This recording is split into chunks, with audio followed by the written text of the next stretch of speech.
Some years ago, we made a documentary about Donald Trump. It wasn't flattering. Trump screamed and shouted and threatened lawsuits, and it was never broadcast. But now we think it's time for you to see it, because the new Trump and the old Trump are the same Trump.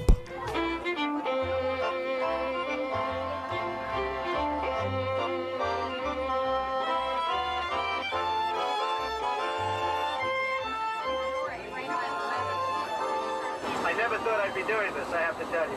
So just everybody have a good time, enjoy yourselves, and for many years enjoy the Trump shuttle. It seems hard to believe, but that triumphant ride on the Trump shuttle was barely 3 years ago. It feels like so much longer. Nothing marked the end of the 1980s, the decade of greed, more than the downfall of Donald Trump. But who is this man who rose so high and fell so fast? Very good. Give it to that girl right over there.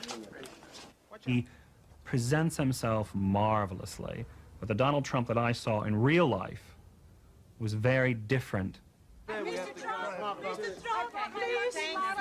I believe that Donald Trump would be a very unhappy man if no one paid any attention to him. He skirts the law in the sense that he goes right up to the edge and sometimes over it. He talks a good game, but he lacks character. I mean, it's the American dream gone berserk, really, is what it is. But it wasn't only Trump's sometime friends and longtime critics who told us about his flaws. Trump himself unknowingly predicted his own fate. I think one of the most important aspects of the book is I try and find people that don't have it, because most people don't have it, and that's the sad part, and they want to have it, and they go out and they lose their money, they lose their families, they lose everything.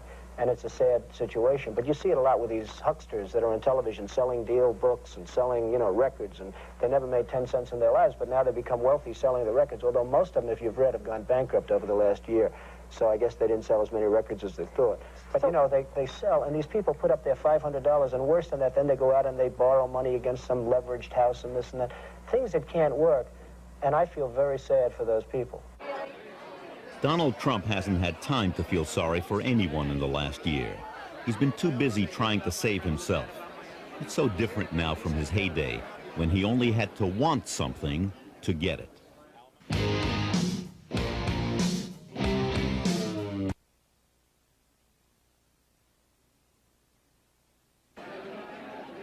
It is easy to see that Trump is in trouble now.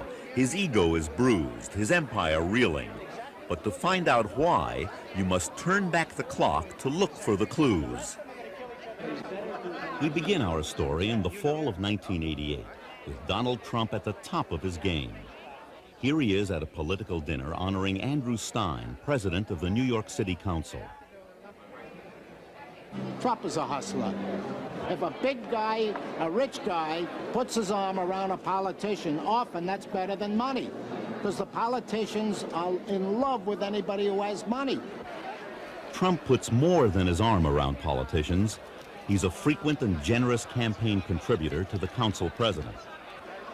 He is explaining to Stein that the contributions of some of his New Jersey associates are in violation of the new campaign laws. He's going to take them back and fix the problem. Right down. One guy from New Jersey, Andrew Stein, $5,000. Andrew Stein, if you don't mind, I'll take a pass and get him corrected. You don't mind, eh? He doesn't miss a beat doing it, nor does he miss a camera turned in his direction. Boy, there's a lot of coverage tonight. He was the best-known businessman in America. Compared to Lee Iacocca, he was Schwarzenegger. He was Stallone. Maybe he was even Elvis. Look, I'm making him a star. Look at this. He gets more headlines for what he doesn't do than what he does, because he's news just by showing up. Here he is at a charity event. It's at the Plaza Hotel, then his newest toy. His wife, Ivana, had just had some very appealing cosmetic surgery. Don Johnson and Melanie Griffith were along for the ride. Not surprisingly, the press forgot all about the charity. It was a time when celebrities dominated the news. And thanks to their press agents, the rich were celebrities in the 1980s. Trump in particular. No matter what he said or did, no one asked the hard questions. In merchandising the apartments in Trump Tower, he would plant articles in the newspaper suggesting that the Prince of Wales was going to take an apartment, Sophia Loren was going to take an apartment, and wouldn't it be wonderful to see Sophia sitting in her bathtub overlooking Central Park, and all kinds of wonderful stories. It's a 58-story building, although if you ask Mr. Trump how tall it is, it's actually 68. He skipped 10 floors in the numbering system because it's much more exciting to live on the 55th floor than it is on the 45th floor. It drove the fire department absolutely crazy because they lost 10 floors in the building that they couldn't find. This is salesmanship, and Trump knows how to do it better than anybody. It's, as you and I were discussing, it's become the #1 attraction in New York, Trump Tower. The best hotel casino anywhere in the world. The biggest gross in the history of the gaming business. Said to be the greatest yacht in the world. The finest transportation operation anywhere in this country. The largest building privately financed ever built in the world. The biggest selling book, or one of them, of the decade. The best apartments in the world. This has really turned out to be almost mystical. It's been great.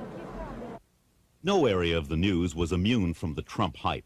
When Gorbachev came to New York for a summit in 1988, Trump saw a chance for a PR bonanza. The week before he arrived, all the television stations in New York said that Gorbachev was planning a visit to Trump Tower. Some of them even printed in the paper that this was going to happen. At no time was Trump Tower even tentatively scheduled as a place for Gorbachev to visit. It's almost a textbook example of a publicity stunt, which worked, and which has worked on many other occasions for him. Trump also considered himself immune from criticism, even by a Pulitzer Prize-winning architectural critic. I mean, you have an idiot like Paul Goldberger, who has probably the worst taste I've ever seen. Anytime he gives a good... I get scared when he gives me a good review. Because most of the time when he gets good reviews, they're not successful buildings. But you have a guy like Paul Goldberger who comes in, he's going to fight this job. Why? Because I said bad things about him in my book? Because I said he suffers from a lack of taste? Which he does. Just take a look at the way he dresses. Trump is possibly the only developer who has sued an architecture critic for a bad review. It was Paul Gapp, the critic of the Chicago Tribune. It was a nuisance lawsuit. It was done just to harass Paul Gapp and the Chicago Tribune. Ultimately, it went nowhere, which is where it deserved to go. By this time, it seemed Trump could say almost anything about almost anybody. Do you mind if I sit back a little bit? Because your breath is very bad. It really is. Has this ever been told to you before? No. Huh? Okay, then I won't bother. No, actually, that's how you get the edge. Who cared about Trump's abrasive behavior? Everybody loved his toys. For me, a fantasy fulfilled, to leave Donald Trump, the money mogul with the Midas touch, asking, who's been sitting in my chair? Who's been drinking my champagne? And who's been sleeping in my bed? Why, that little old Channel 10 news reporter me. That's who, Sheila Ellen Stevens. What did you do with it? No matter what happened then, everybody remembered one thing Donald Trump had done. Donald, you performed a great public service. That was on November 13th, 1986, when Trump completed the reconstruction of the public ice skating rink in New York Central Park. For 5 years, the rink had been closed, as the city spent $12 million trying to fix it. Then Donald Trump stepped in. He said he'd fix it fast and on budget, and he did. People even thought he'd done it for nothing. I think it was a level of competence, and we drive and we push and we get things done. Trump got paid in full. Some of his contractors didn't. And that's a story that didn't get told. I want you to work, he says, but there's one caveat, and that is that the work has to be pro bono. And I said, well, pro bono, I mean, my goodness, I'm Italian-American. Bono has to be Italian. I'll go for it. Well, little did I know that pro bono meant for free for the public good, but in reality, what he was asking us to do was to supply the services for the rink and to dispense with any profits or expenses. Back then, Donald Trump was no ordinary rich man. He was the people's billionaire. You like him? You like him?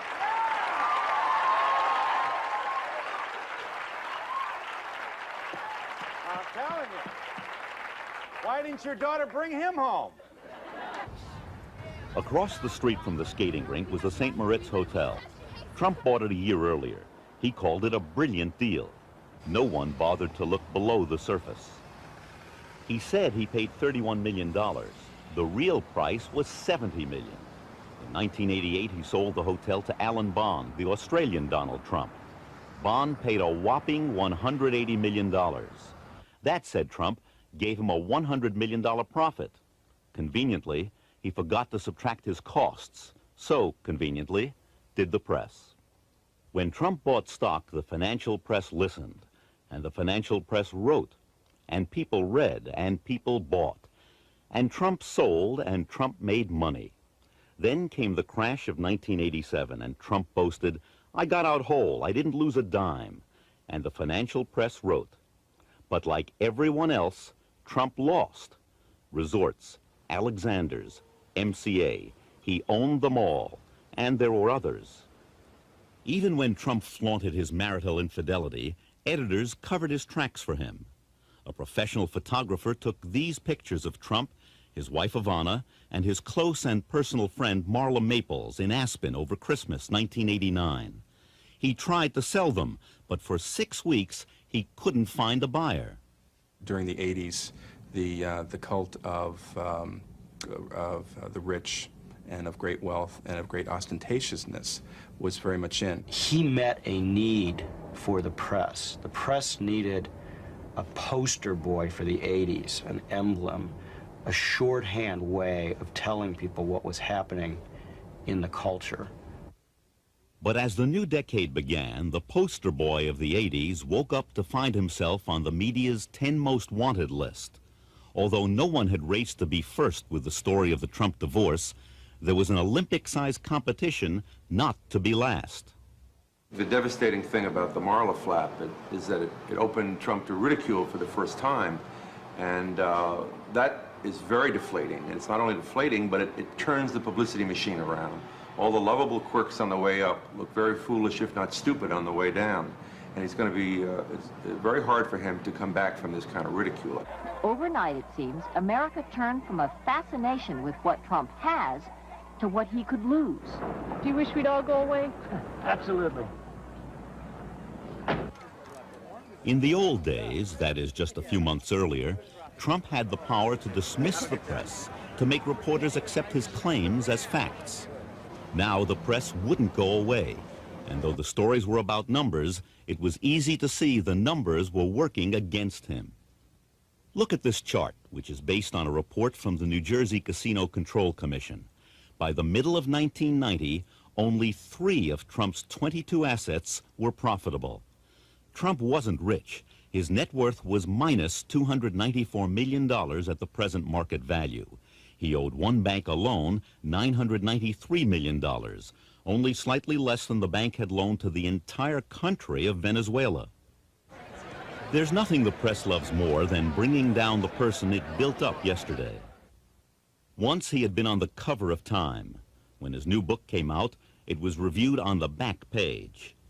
And the review was scathing. Inside every fat ego it starts, there must be a thin, self-revealing book struggling to get out. The review didn't spare his wife either. Was Ivana's plastic surgeon under the impression that she was entering the witness protection program, it asked? But the press alone couldn't slay the media monster it had created. For a moment, the book shot to the top of the bestseller list before disappearing like Judge Crater.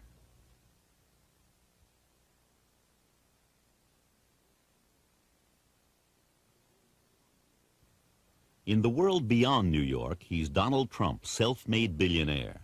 But in Brooklyn, he's still Fred Trump's son. And in Brooklyn, they remember it was Fred Trump who built the family fortune. Fred Trump would be here most every day, and he had his sons here. And he was teaching them the business from the ground up. Donald was one of my best customers. We have a hot dog most every day. A few occasions he would say to me that this must be a good business. And I'd say, it's a good business, I'm making a living, but I think yours is a little better. When Fred Trump started out, he built wood shingle houses. During World War II, he constructed homes for the military. When the war ended, using his political connections and little of his own money, he turned his attention to giant developments in New York's outer boroughs. Today, he still owns them. It was decent, but never good, the service. And the pat answer they give you here at maintenance is, this is not Manhattan. You get Brooklyn service here, whatever that means. I have no idea what that means, but walls have to fall down before you get any kind of service here. I'm just fortunate not to be a senior citizen here. What happens? That's where they get absolutely no service at all. Nothing. Because if they move out from their $150 a month apartments, the rent will go up to $600, $700. But they're afraid. See, senior citizens, they're between a rock and a hard place. They're afraid to complain. Fred Trump taught his son how to be tough. And from childhood on, Donald had his own builder's vision. He used to build the most beautiful buildings with building equipment, everything. He was great, even when he was a little guy. Donald was one of 5 children, and while he was adored at home, he was a behavior problem at school. I was sent to a military academy because I was really a problem. I was a very difficult guy for my parents. Then at Fordham and the Wharton School of Business, he missed the turbulent 60s. In 1969, when most other people in their early 20s who were from upper middle class backgrounds at Ivy League colleges were marching and storming the gates, Donald Trump was reading FHA foreclosure notices in Philadelphia, Pennsylvania, looking for houses that he could take over and rebuild. Donald Trump had learned that for many real estate developers, lawsuits are just part of the cost of doing business. Fred Trump was charged twice with making windfall profits on government-financed Brooklyn developments. After the completion of Trump Village, he was forced to return $1.2 million in overestimates, but not before he built a private shopping center on his property. There were more fortunes to be made in Brooklyn, but Brooklyn was comfortable, Brooklyn was boring, and most of all, Brooklyn was his father's turf. One way to think about Donald Trump is John Travolta in Saturday Night Fever. He's the guy from Ocean Parkway in his mind. Though he grew up with a father who had a lot of money, he grew up in a very middle-class way in his own mind, and certainly crossing the bridge was a huge thing for him to do and something his father never wanted to do. Donald was the young man who, the second-generation boy who was going to conquer Manhattan. And he stood with me once in his park after we'd had a tense negotiation in which we fought, and as we often did. And he pointed to all these buildings around here, just about here. And he said to me, I'm going to be bigger than Helmsley in 5 years. Trump made his first move for 2 large sites, a few miles apart and bordering on the Hudson River. They were owned by the Penn Central Railroad, but the railroad was bankrupt, and the properties were up for sale. As Donald Trump saw it, the opportunity was ready-made. The railroad was looking for a developer who was politically connected. I knew that right away that he didn't fit the standard mold, and that all the people who would have to pass on this, all of them, right up the line, would be troubled if I put it bluntly, who the hell is Donald Trump? And why are we contracting what could be $100 million worth of real estate with this unknown young man? The 28-year-old Trump would solve the problem brilliantly, as he would in the years ahead. No money down, juggle the facts when necessary, and use your political connections. He took Eichler to meet then-Mayor Abraham Beame. The mayor put his arm around, after I took a few minutes to tell the mayor why I was there, and he put his arm around Donald's father, and he said to me, whatever Mr. Trump wants in this town, he gets. He had a very good father who knew how to get things done, and he learned a lot from him. Fred Trump and Abe Beame had been childhood friends, and Beame benefited from large Trump campaign contributions. So did Governor Hugh Carey, who would help Donald Trump again and again. Another close advisor was Trump's lawyer, the notorious Roy Cohn. Whether he could have done these things without his father's influence or his father's resources, I don't know. I don't think you'd get an ordinary 28-year-old getting options on 3 such magnificent pieces of real estate. Trump was his father's son. He tried to build federally financed housing on one of the sites. When that failed, he found a new way to get money from the government. With a little help from his friends, Trump got the city's huge new convention center built on his land. "I'll give up my $4.4 million brokerage fee," he said, "if the city will name the convention center for my father." Everyone thought that was unusually public-spirited, until it was discovered that Trump was only entitled to a fee of less than $600,000. The convention center was named for U.S. Senator Jacob Javits. But the Penn Central also owned the rundown Commodore Hotel right next to Grand Central Station. I wouldn't have taken the Commodore if you gave it to me. And I didn't know anybody in New York who'd take it if you gave it to them. But one day he looked at me and he said, "I'm going to buy the Commodore for $10 million. I'm going to get Jay Pritzker at Hyatt to manage it, turn it into a Hyatt, and I'm going to get Equitable to provide $75 million to rehabilitate it, to the point where it's almost like new construction. I'm going to tear it down to the skeleton and then redo it." And I said, "You have really gone crazy." There was more exaggeration than truth in the way Trump lined up his partners for this project by suggesting he already had the option on the hotel when he didn't. Years later, he'd patent tactics like this, calling them truthful hyperbole. Trump's men went to work obtaining necessary approvals and huge tax breaks designed for construction of hospitals and low-income housing. Lawyer Roy Cohn was on the job, as was Stanley Friedman, a deputy mayor who would soon join Cohn's firm. Years later, in an unrelated matter, Friedman went to jail for his part in one of the city's worst corruption scandals. Back then, the project was approved on the last day of the Beam administration. Trump and his upscale hotel walked off with one of the largest tax breaks in city history, worth an estimated $200 million. I got everything I wanted. 40 years of tax abatement. People would say, "How did you get 40 years? I said, "Because I didn't ask for 50. It was so easy.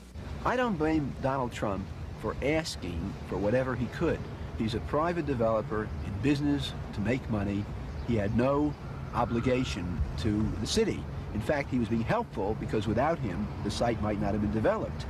It's up to the city, to the Board of Estimate, to the mayor to stand fast and to negotiate a deal which not only allowed the property to be developed, but was in the best financial interest of the taxpayers for that time and for the future. That the city failed to do. Trump was no longer a kid from Brooklyn. He was an established developer, and something else. He was the king of tax abatements. In the 1980s, other developers would follow his lead until building luxury housing with tax abatements became almost as popular as junk bonds and yellow ties.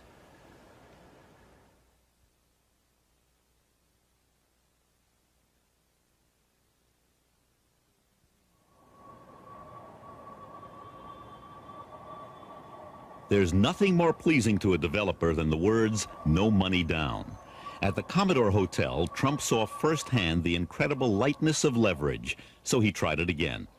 No rundown neighborhood to build up this time, though. It was literally a Tiffany location, adjacent to the famed store on Fifth Avenue in the heart of Manhattan. Here he would build an edifice to himself, a retail atrium, all marble and bronze, 13 floors of offices, the rest expensive apartments. Trump Tower. Donald called me up one day in my office at about 11:45, said, "Meet me at Bonwit Teller in 15 minutes. Naturally, I dropped everything I was doing and came right over here. The first thing Donald said, "Isn't this the greatest location in the world? We're going to build the most exciting building in the world here." If the Hyatt had been a term paper in doing business in New York, the Tower was a doctoral thesis. Here's how it worked. Again, get someone to finance it. Equitable had been in on the Hyatt and owned the land under Bonwitz. For a 50% interest, Equitable would pay him to build. Then get the players who can deal with the city, state, and community. Again, Roy Cohn came on board. Finally, find a way to get approval to replace a 7-story building with a 58-story tower. Trump was determined to have every square foot he could have, and so the battle began. And it took us 15 months with a lot of shivers up our backs, never knowing whether we were going to win or not win. But Trump is a brilliant taskmaster at maneuvering behind the scenes politically as well as in the real estate world, and he succeeded. Once again, Trump got millions in tax abatements by finding a loophole in a law designed to promote middle-income housing. To neutralize the opposition in future battles, he soon hired the city's housing chief, who had opposed him on those tax abatements. In 1986, after the building had been completed, Trump broke one of his cardinal rules. He bought out his partner Equitable, and that cost him money. No matter, it would seem then, if the Hyatt had made him a player in New York, Trump Tower had made him a player in the world. Trump Tower was Reagan-era beauty come true for everyone. Trump was praised for his work, even by the critic he loved to hate. I've never minded the atrium that much as a work of design. A lot of people find it too glitzy, that sort of rosy, pink, apricot, whatever you call it, peach-colored marble. I always found kind of neat, actually. It's sensual, it's almost sexy. It's one of the few cases in which somebody has managed to make glitz aesthetically convincing. I like very much the Trump Tower because, especially the lobby, because it says exactly what it's intended to say, which is spend, spend, spend as you've never spent before. What about the apartments? At $1 million for 2 bedrooms, they're some of the most expensive in the city. Trump boasts they are the best. The molding, the base molding, is the cheapest. It's what housing projects get. The kitchens, if I was in a housing project, I would have had a better built kitchen than what Donald Trump put into Trump Tower. The kitchens were... I've never seen more sloppily installed and more cheaply built kitchen cabinets. All of my clients, ripped them out. The tower was also home to Trump and his family. Their 36-room suite had 3 floors, a waterfall, a 100-foot living room, and a lavishly decorated ceiling he once compared to the Sistine Chapel. Ross McTaggart was the second designer brought in to manage this remarkable apartment. I was once in Christie's Furniture, and we were looking at some pieces there, and he focused on some Louis XVI pieces. Superb, I mean, incredible quality. But he didn't understand the price. They were estimated to be at $80,000 to $120,000 sale, which wasn't bad, really. For 200-year-old furniture, that's superb quality. And Blaine Trump, who works at Christie's, happened to be there, his sister-in-law. And he said, well, why is this furniture going to be so expensive? Just because it's old? And she said, well, no, it's the quality. It's incredible. It's got a history. And he turned to me and he said, well, my stuff is better than this that I'm having made. I said, well, actually, no, I have a little bit of problem with the furniture that's been selected. It's not this kind of quality. He said, well, no, it's going to be. He said, it's cost a lot of money. It's going to be better than this. And we started battling, and he said, it's going to be better. He just insisted. And then Blaine sort of shook her head. He looked at her and he said, I can get better than this, can't I? And she shook her head and said, Donald, you're just never going to understand, are you? Workmen pounded away on Trump's apartment for 3 years. His downstairs neighbors stopped making her monthly payments. Lawsuits flew in both directions.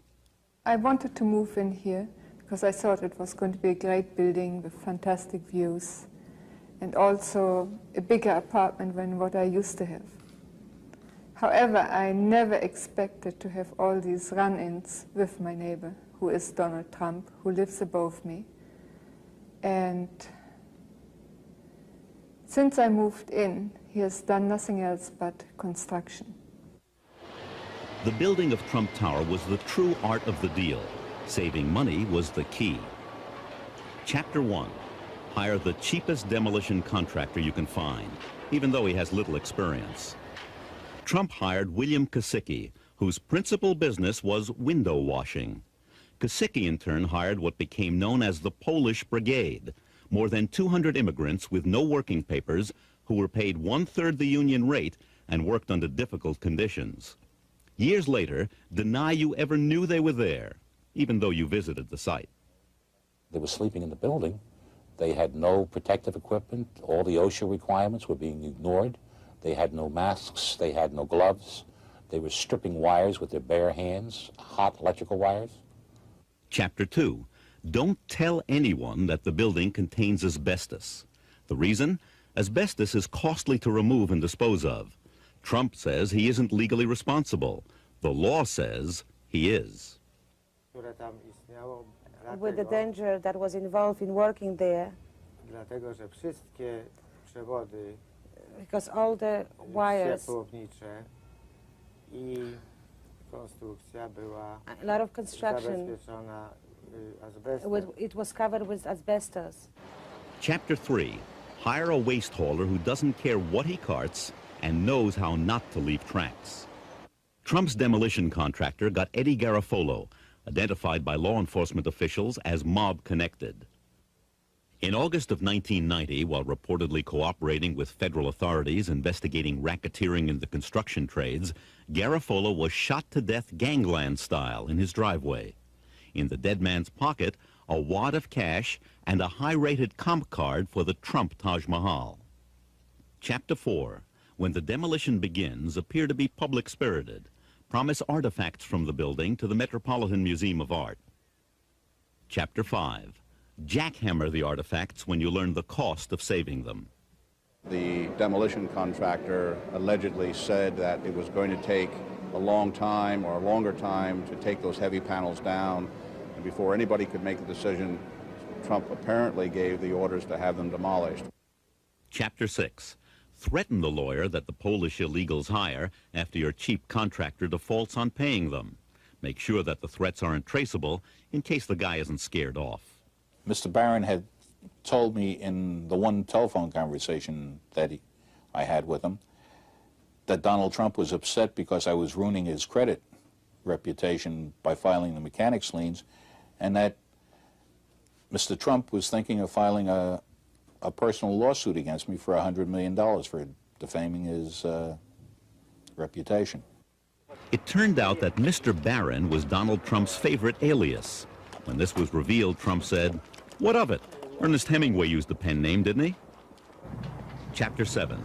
Manage to stay out of trouble when your contractor is tried, found guilty, and fined for not paying his Polish illegals. And at any moment, this should have fell out of bed.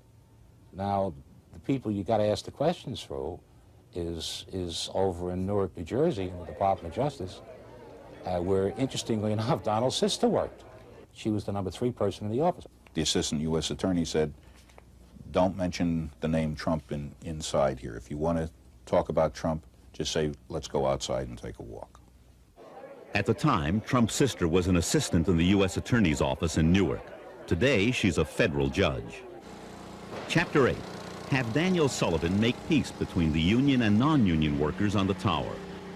In late July, July 27, Donald called me and asked me to please come to New York because he had a major problem. The employees he represented on the demolition of the Bonwood Teller building were going to hang one of his vice presidents, Tom McCary, off the building. Prevent the hanging, but a decade later face legal charges that you defrauded the union pension and welfare fund. What do you think? You got to beat this red, Donald? Chapter 9. To build the largest concrete structure in New York City, turn again to Roy Cohn. Cohn is also the lawyer for the New York crime boss who controls the concrete business. Payoffs from contractors are dropped off at Cohn's office, so he may get paid twice for his services here. But then, you get who you pay for. Conclusion. In every respect, the building was pure Trump. Behind every facade, another facade. When you're going to spend the kind of money that we've spent on a building where we spend for the finest marble, for the finest bronze, for the finest everything else, you have to be careful, to be perfectly honest, because it really does add to your risk. And we decided to go absolutely first class all the way, and it's something we're very happy that we did. He calls it Trump Tower. It's money power that'll get you up where you want to be.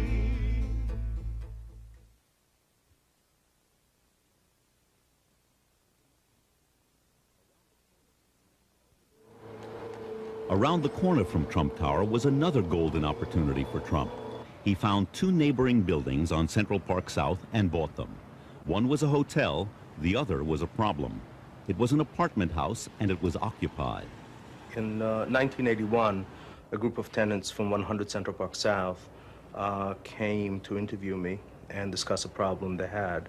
Apparently, Donald Trump had bought the building and started spreading rumors immediately. They intended to evict all of the tenants and demolish the building and build a tower. This man walks in, makes a blanket statement. You're all evicted. I'm Donald Trump. Get out of our building. He hired one of the worst companies in New York, who was specialists in basically emptying buildings. Previously censured by the Attorney General's office. They have a record there this long.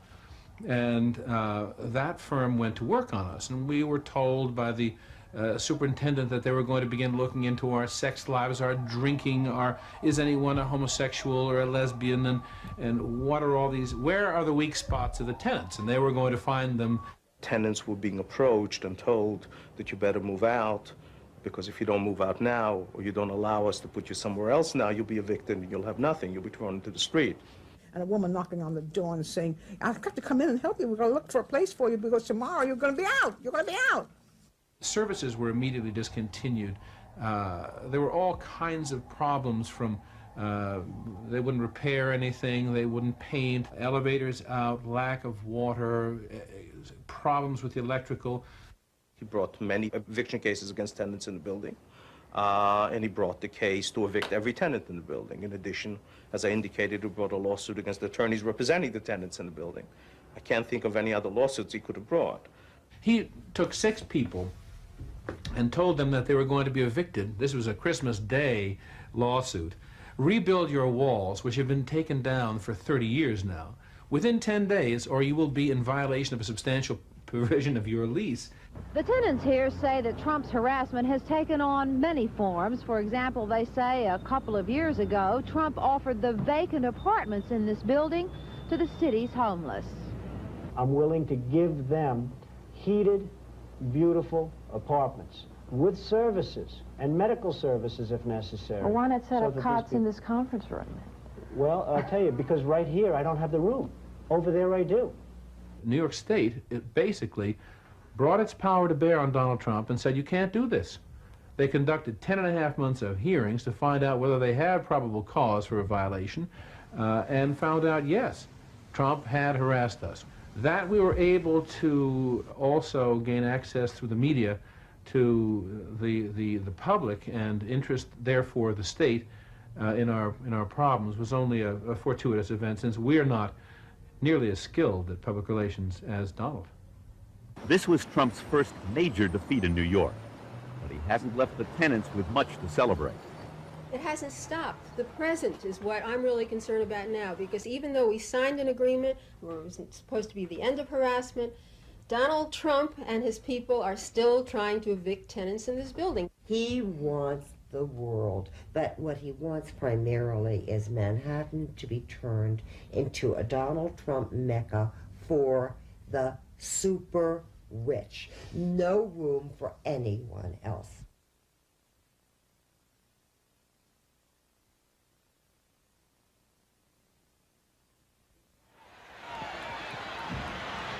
If Donald Trump had tried to capture the money crowd with Trump Tower, nothing made him more of a people's billionaire than his entrance into the world of professional sports. The United States Football League was playing an autumn sport in the spring when Donald Trump bought the New Jersey Generals franchise. It was a team with no players anyone would call the best or the greatest. Trump quickly set about changing all that, obtaining Doug Flutie and other stars and promoting them and himself. Quite frankly, he loved it because the United States Football League in general and the Generals team in particular started Donald toward his celebrity status. What he really wanted was a National Football League franchise, and he quickly provoked a confrontation by pushing the other USFL owners into going head-to-head with the NFL. Playing in the fall meant big money and fame. His withdrawal would have killed the league, and Donald was aware of that, and Donald used that magnificently well. Donald never came right out and said, if you guys don't go to the fall, I'm going to take my football and go home. But it was implied enough so that you can put 2 and 2 together and get 4. Donald was hell-bent to get into the NFL, either via an accommodation or a merger or a court case, which, in my opinion, he hoped would lead to a merger. It would take a lawsuit, and lawsuits were one of Donald Trump's favorite sports. He pressured the other owners into joining him. The results were disastrous. I believe that Donald felt that he could single-handedly win the trial. If you talk to Donald today, I'm sure he'll tell you that that was not a defeat. But the key is whether the USFL won, and that's won in quotes, won the trial or not. The fact is that the USFL is not playing today.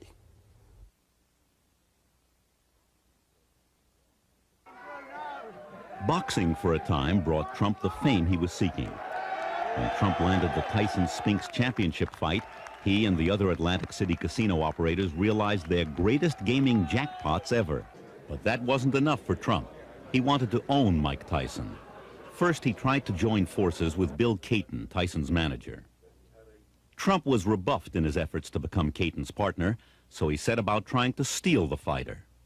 At a celebrity cocktail party, he had come over to the table where I was sitting with my family and friends, put his arm around me, and told all the people at the table how wonderful I was, how much he loved me, how much he appreciated and respected me for putting together this fight. He said, "Only you could have kept it on track, Bill. We owe you for getting this fight on." But then 2 days later, I found out he was working with the women against my interests. When Tyson's marriage to Robin Givens set up a three-cornered power fight with Givens and her mother Ruth Roper in one corner, Caton in another, and promoted Don King in a third, Trump saw the answer to everything, or so he thought. Trump had to be involved directly or indirectly into this new scenario for Tyson. When he got the lawyers, when he got the publicist, Trump had to be behind that. Trump used Givens and Roper against Caton. He even moved them into an apartment in Trump Tower. But Givens and Tyson didn't stay married. When Tyson lost the women, Trump lost the power, because Trump's ticket to Tyson were the women. Though Trump made the wrong bet, he didn't lose entirely. Iron Mike may have skipped to another corner, but Trump still gets some of his fights and some of the money.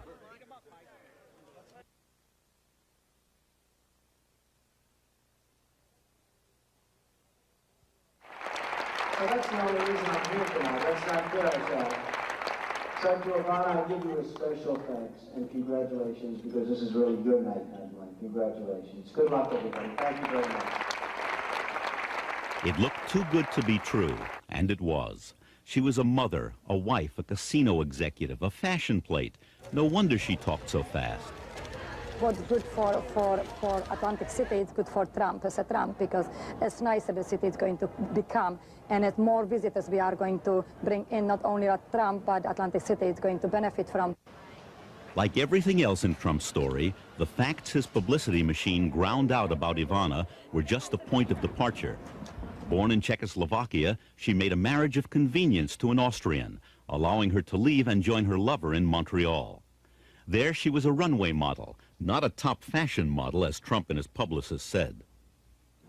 She was an accomplished skier, but not an Olympic skier as publicized. Donald and Ivana met in a New York singles bar. They were married in 1977 by the Reverend Norman Vincent Peale, the exponent of the power of positive thinking. The Trumps had 3 children, but Ivana wanted more. I was a girl and I was young, and I was supposed to be at home. I was supposed to be maybe collecting the art. I wasn't supposed to be in their domain. I wasn't supposed to be running hotel and casino, which was a totally male-oriented business. Now she started at the top, promoting the Trumpian vision as the titular president of Trump's Atlantic City castle. But as she helped her husband, she also established herself. She became, in a sense, a competitor for media attention. There is competition in certain marriages. This one, since the marriage seemed to be played out more in the tabloid press and in the broadsheet newspapers of New York, rather than in a private household, that there is a competitiveness there for headlines, for attention. But for all the smiles and the glittering entrances at society events, this marriage was not as harmonious as it seemed. If you're good to him, he's incredible to you. If you bet at him, you're dead. Someone told me once who was involved in the Trump organization, worked there, that everyone that works for Donald spends 50% of their time worrying about incurring Donald's wrath, except for one person, Ivana Trump.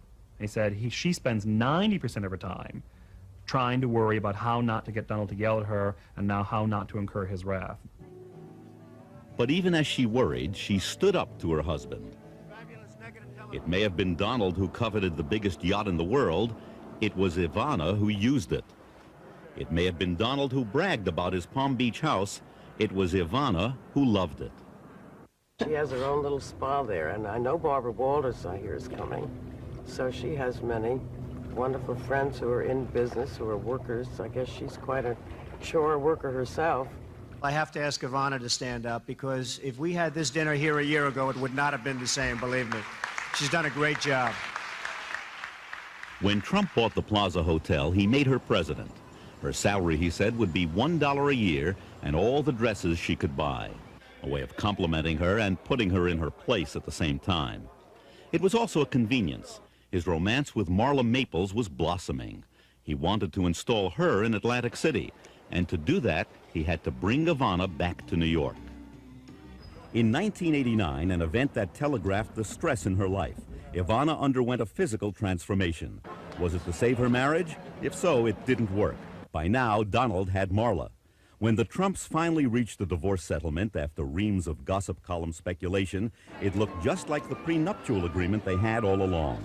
But Ivana left with something extra. She became a Trumpian star in her own right, with a 7-figure book deal, a career as an advertising model with a daughter, and the freedom to enjoy the glittering social life her husband so often said he hated. As for Donald, the art of the deal with Marla was to stay in the headlines, but not necessarily close the transaction.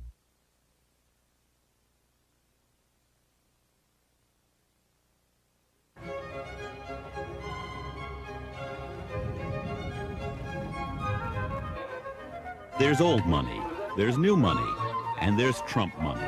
The kind of money that buys the biggest, most famous house in town, Mar-a-Lago.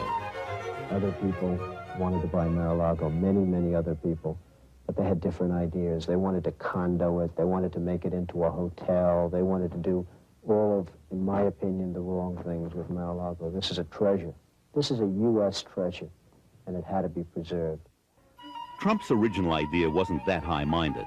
He wanted to subdivide the property and create 14 luxury homes. The city turned him down.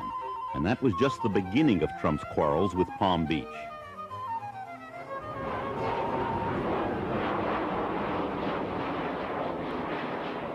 Everybody in real estate and all the residents of the city of Palm Beach know that that huge house, the Post Foundation home, is in the direct flight path of West Palm Beach International Airport. So how Mr. Trump overlooked this fact when he bought the house, I don't know. For Donald Trump to come down here like an invading bacteria, like a carpetbagger, and say, those planes fly over my mansion, Mar-a-Lago. I don't like the noise. Palm Beach County, I don't care how much money you've spent. Move your damn airport. I would be shocked and amazed that anybody reasonable would expect to move a federal facility for their own personal convenience and interest. In New York, when Trump had a problem, there was always a politician with a sympathetic ear. It wasn't so simple in Palm Beach. People then perceived myself as being in the hands or in the pockets of Donald Trump, wrongly perceived, but they perceived that just the same. And that resulted in a problem in terms of electability. On election day, Trump's candidates lost. Socially, Trump lost as well. When he flew in guests from New York, they went home buzzing about the unfashionably early dinner hour and the room phones that were programmed to prevent expensive long-distance calls. Among the locals, Trump fared no better. When he tried to get his tax assessment lowered, he failed. Finally, it turned out that this deal wasn't as artful as he claimed. In his book, The Art of the Deal, Trump said that he bought the house for $8 million, paying 100% cash. Actually, he spent $10 million, of which only $2,000 was cash. Now, Mar-a-Lago is on the market again, and because Trump can't find a buyer, he's filed another plan to subdivide his national treasure. Then there's Trump Plaza of the Palm Beaches. Beautiful to look at from Palm Beach, but actually in West Palm Beach, across the water, and in a definitely downscale neighborhood. Trump bought these condos out of bankruptcy and put his name on them. When they didn't sell, he offered prospective buyers rides on the Trump Princess. Now, the bank that held the mortgage on these towers has auctioned the apartments at fire sale prices. There's an underground passage from Trump's house to the Bath and Tennis Club. Other owners have been able to use it. Palm Beach veterans say Trump never will. And they're not shy about telling Trump why he hasn't made it here. We fear change like we fear tigers. We're terrified of change. We've just had to landmark the bridges because they wanted to make huge, high-span bridges. We don't want change here at all. What's irked some people about Trump is that he hasn't really become a part of the charity thing. If he really wanted to be a part of this town, then perhaps, they feel, he should give money toward those causes. He could help us with money. Yes, For money, starters. money for charities. He could lend his lend his name, lend his house, and Sure. contribute to a lot of things. Anybody can buy your way into a charity ball. You give me $500, you're in. You donate $20,000, maybe you can be one of the co-chair people. Well, what is that? That's nothing.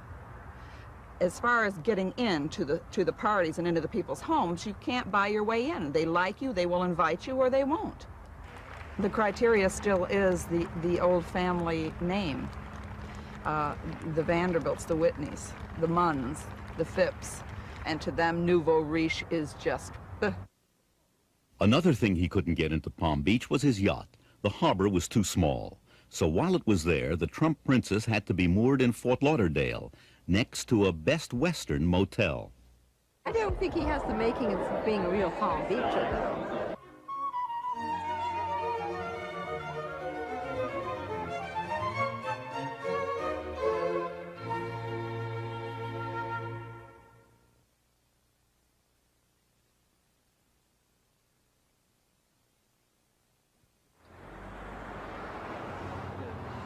Once the public caught on to Trump's games, Trump bashing became a popular sport. But right up to the moment his infidelities were revealed, he could do no wrong. He's very sexy, very handsome, very powerful. He cares about America, he cares about New York City, and he's doing something trying to help New York City. Some thought he should run for president. Trump considered it. Supposedly our allies, and I say supposedly. Would you really like to take over and run the country as you have run your organization? I would much prefer that somebody else do it. I just don't know if the somebody else is there. I don't know if we have the kind of advocate that you need. We need major surgery. This country needs major surgery. Are you the surgeon? I think I do a fantastic job. He doesn't give a good rat's hoot about poor people who might be living on sidewalks outside his building. He talks a good game, but he lacks character. Those who have worked closely with Trump have seen a more personal side of this most public man. He has a loner quality. There's no question about it. And for all the sense of Donald Trump as someone who's out and around all the time, there are dozens, if not hundreds, of times that I have spoken to him at 9:30 or 10:30 or 8 o'clock at night on a weekday, when the only thing between me and him interfering is the remote control changer changing the channels. He presents himself marvelously, but the Donald Trump that I saw in real life was very different than the Donald that I saw on TV or on some sort of video or a talk show or something. And that fascinated me, and that's when I realized how much a performance it was. He can be extremely articulate and very well-mannered, and he has this marvelous sort of boyishness that projects, I think, rather successfully on camera. In person, you see a hostility and an anger. I've known him to say after a meeting where he'll freak out and scream at people that he'll walk out and say, some performance, wasn't it? But a lot of times it's not a performance, and he'll claim it is, because then it maintains his image that he's always in control. He's often out of control. He treats people, I've seen people treated horribly, including his own family, by him. Extraordinary verbal assaults. he doesn't define himself from within. He doesn't define himself through relationships or through some spiritual interests and concerns. He does not have close friends outside of his family.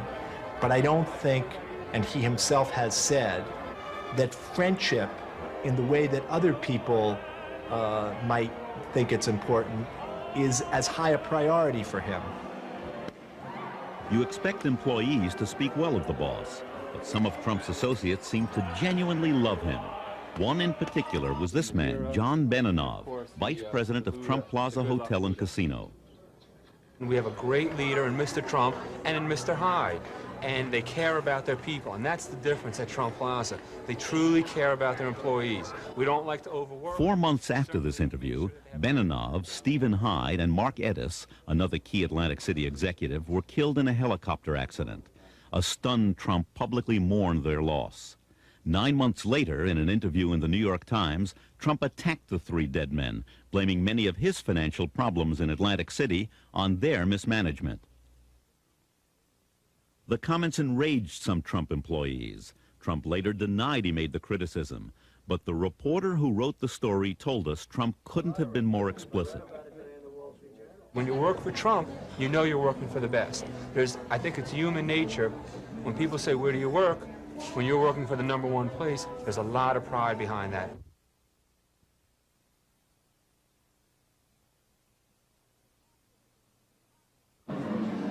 He's a crap game operator. Why do you say that? Well, most of his money comes from crap games in Jersey.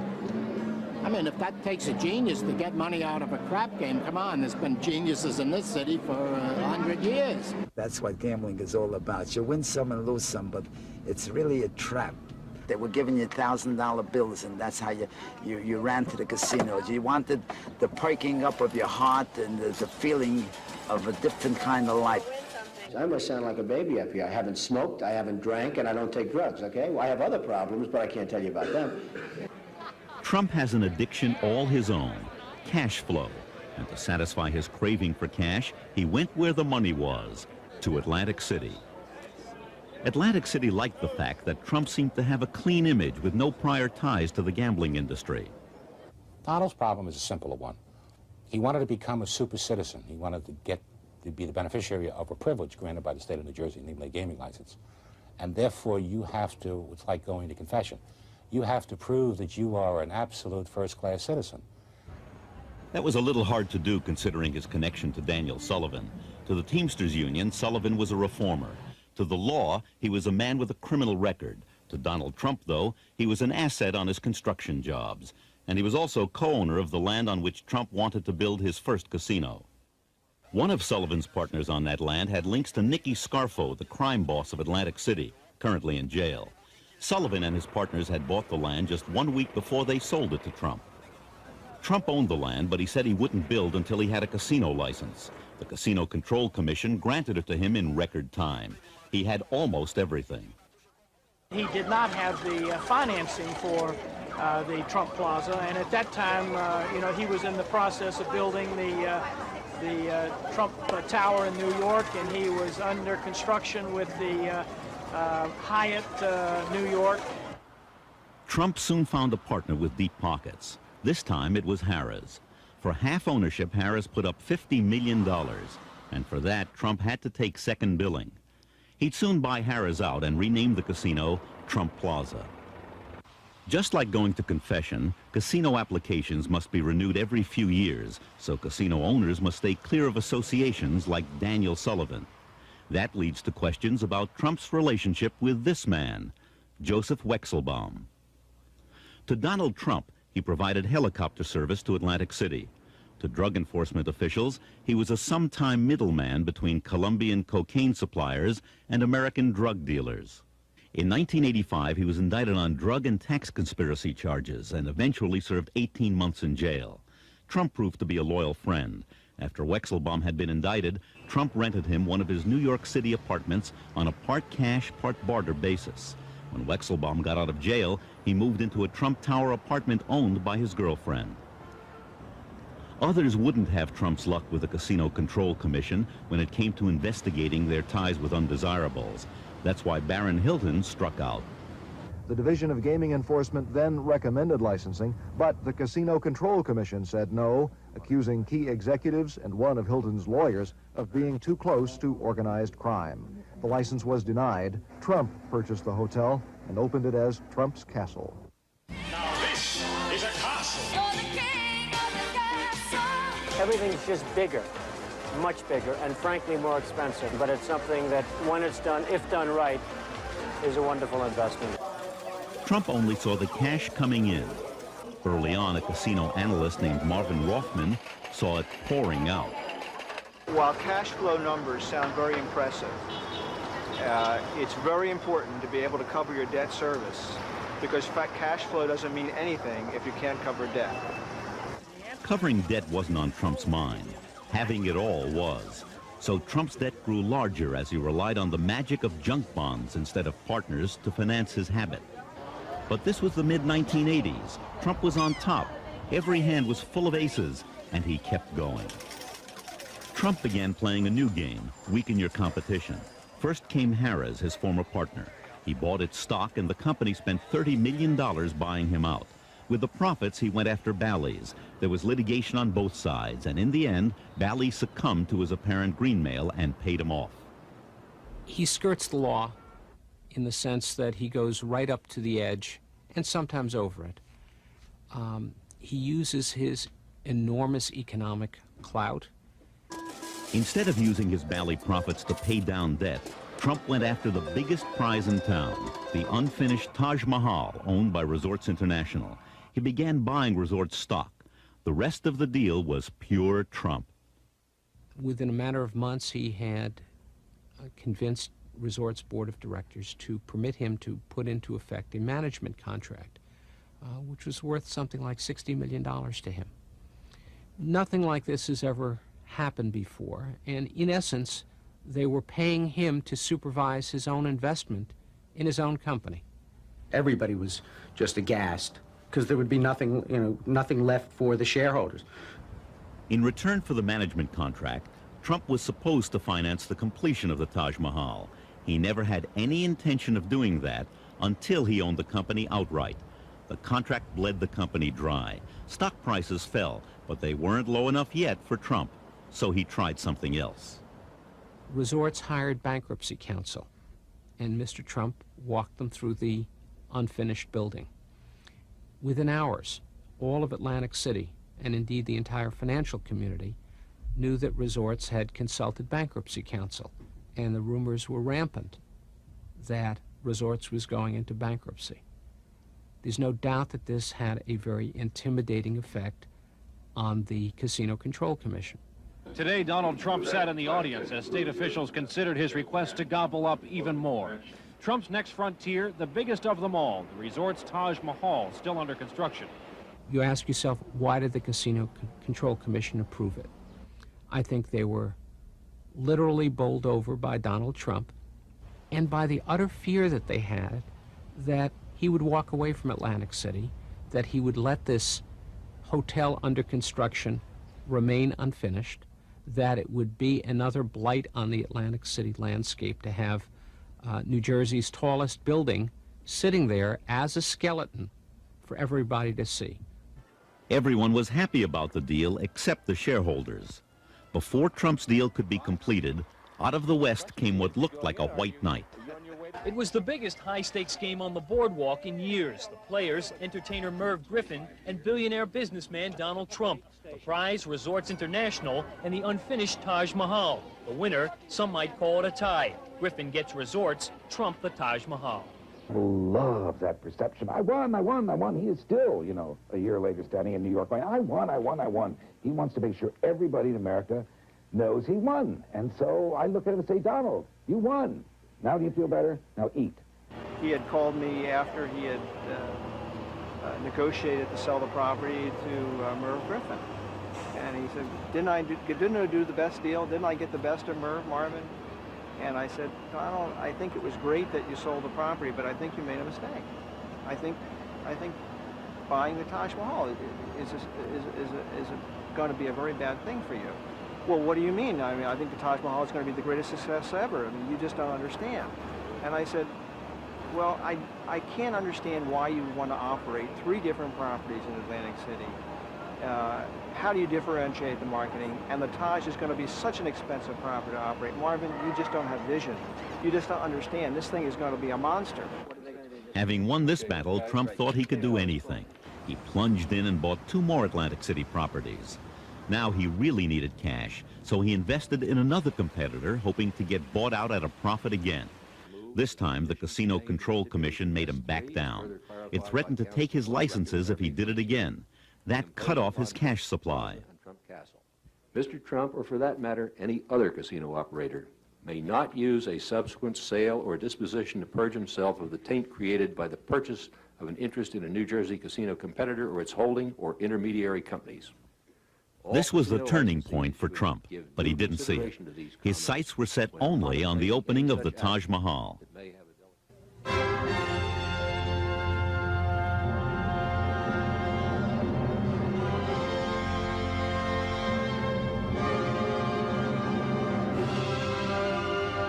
One step beyond your wildest imagination.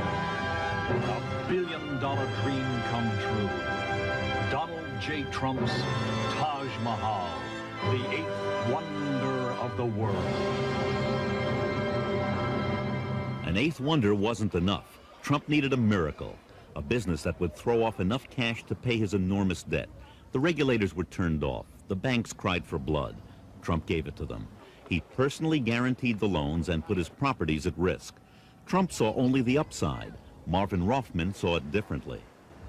If the company doesn't generate the kind of wins it takes to pay $95 million debt service, to pay $125 million to the payroll and payroll expenses, if we got into a bad economy and all of a sudden the Atlantic City market stopped growing,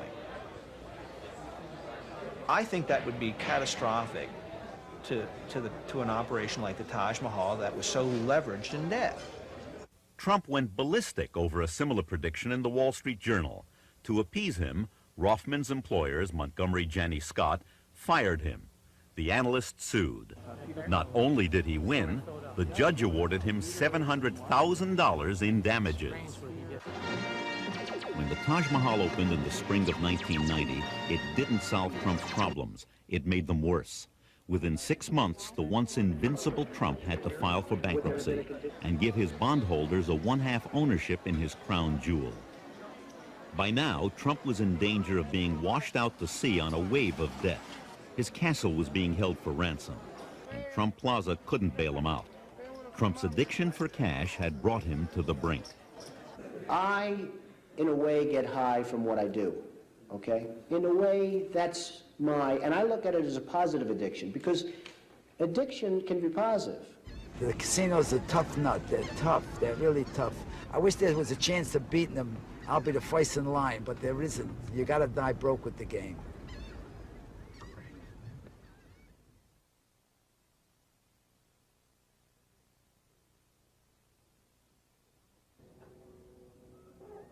Donald Trump's failures in Atlantic City might not have been so damaging to him if another of his grand designs hadn't failed on his home turf in New York.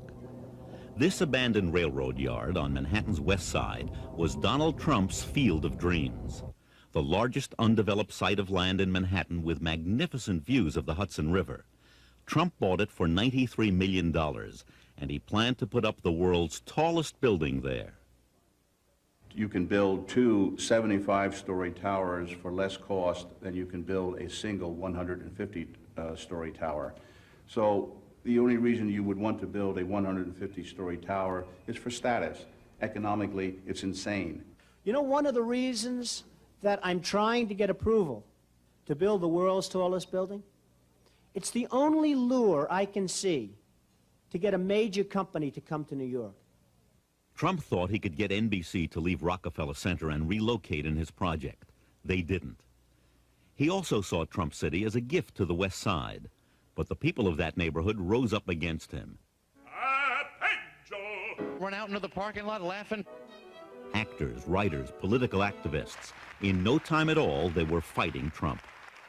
He's moving ahead full steam with the project, trying to win approval for the plan. As a matter of fact, he's filed what's called an environmental impact statement. I can show you to the ceiling. Is this correct? To the ceiling in EIS. It goes to the ceiling. This is a 4-volume, 2,000-page technical document which is supposed to project the impact of the plan. Well, you can claim all sorts of things if no one bothers to question you. I don't know who the hell's going to read it. I don't know how it's even possible to read. West Pride has a team of professionals, top experts in environmental engineering, law, urban design, and economics, who are going through this whole thing with a fine-tooth comb. I think New York is But Trump kept promoting his dream. New York is our biggest city, and I think New York should have the world's tallest building. In all due respect, here in New York, we have always believed that biggest is best. In the old days, there were a tiny handful of skyscrapers in New York, and they were thrilling to us, especially when we could see them from a distance, and they symbolized the greatness of New York City. But when you pile one skyscraper next to another so the squirrels could leap from one top to the next, pretty soon you're living in the bottom of a well. Psychologically, you feel uneasy. You're in shadow. Something is wrong. You're trapped inside something which is way beyond the human scale, and none of the things that we need, like light and air and the sun on our skins, is any longer present to us. Certainly he wants to build the tallest building in the world somewhere. I mean, he has a real edifice complex. I mean, he's got a problem. He's got to have the biggest. It's like the kid who has to have the biggest and best toy. It's the American dream gone berserk, really, is what it is. I mean, you're allowed to dream as big as you want, but if your dreams step on the lives of ordinary people and ruin the quality of their life and their neighborhood, you have to be stopped. For now, Donald Trump's field of dreams lies empty, and it has become another debtor's field for him. In interest and taxes, it costs him $60,000 a day, $1.8 million a month, $21 million a year. It took years, but those numbers finally began to impress even Trump. And to the surprise of many, the dictatorial developer turned into a conciliatory collaborator. And all those people he used to fight with, suddenly they were his best friends. The tallest building in the world, suddenly it was any building his opponents in the city would let him put up. But like almost everything else in Trump's life, this project's future remains uncertain.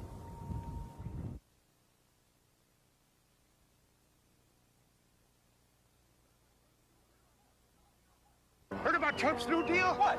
Trump has a new game.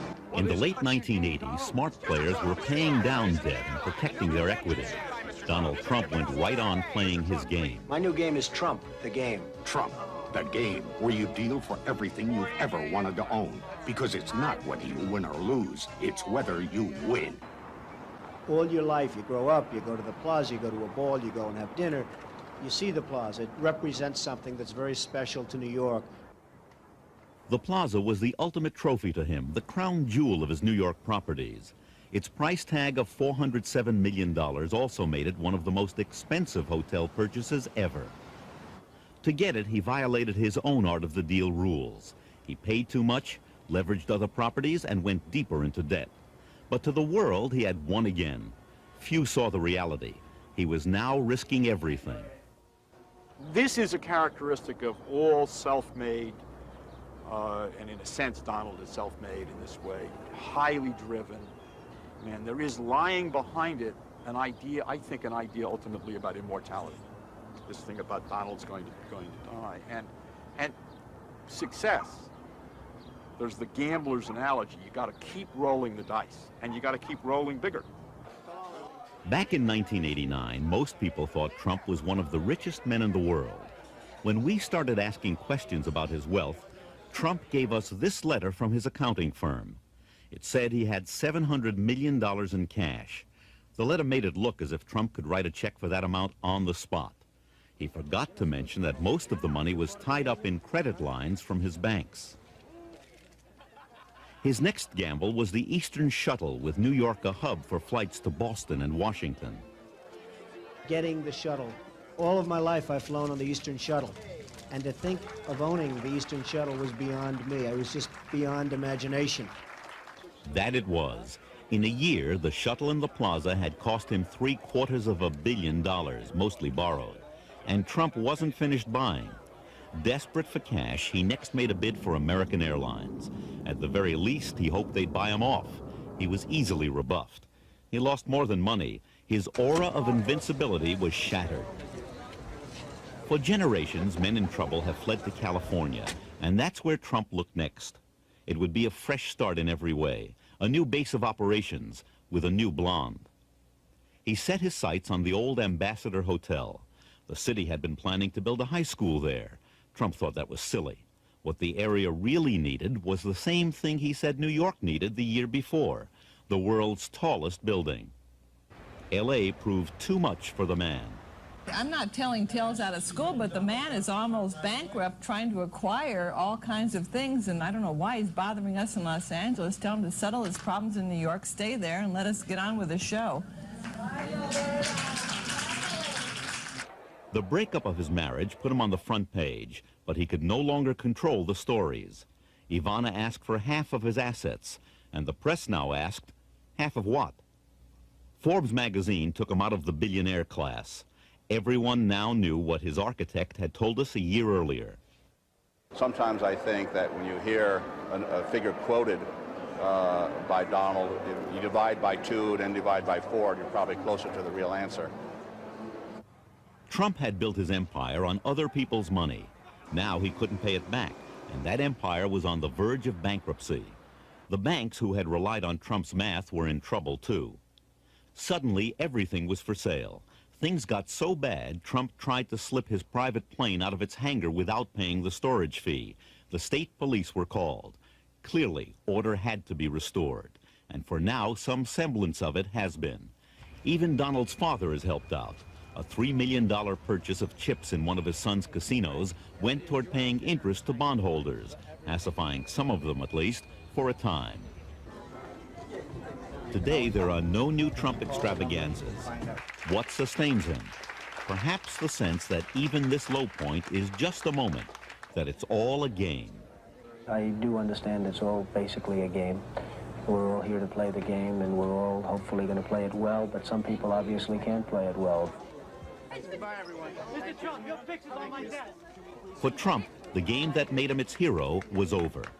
So this is a big hurdle, and it's great, and I'm happy, and maybe you people can cover one of the millions of other people now and sort of leave Trump alone. Would you be selling anything off, sir? They just might do what he wants. And where would that leave him? The only end to this road is sort of ultimate madness, and, you know, living alone in an apartment complex in Panama and growing your fingernails long and storing your urine in mason jars. He just, there's no other way. I mean, that or taking over the world, one or the other. It's either the most public life in the world or the most private at the end of this. There's no in between. He's not going to, you're not going to catch him out, you know, with a Toro on a Sunday afternoon cutting the lawn somewhere. It's going to be one extreme or another, either the greatest Bond villain of all time or Howard Hughes. If you should forget that Trump's his name, you'll see it 553 times in the game. Now we know that Donald is one rich guy, so how come in every shot he wears the same shirt and tie? If your deals turn out lucky and you're smart as a fox, you could be like Donald and end up on a box. Big bucks will never seem the same when you play Trump.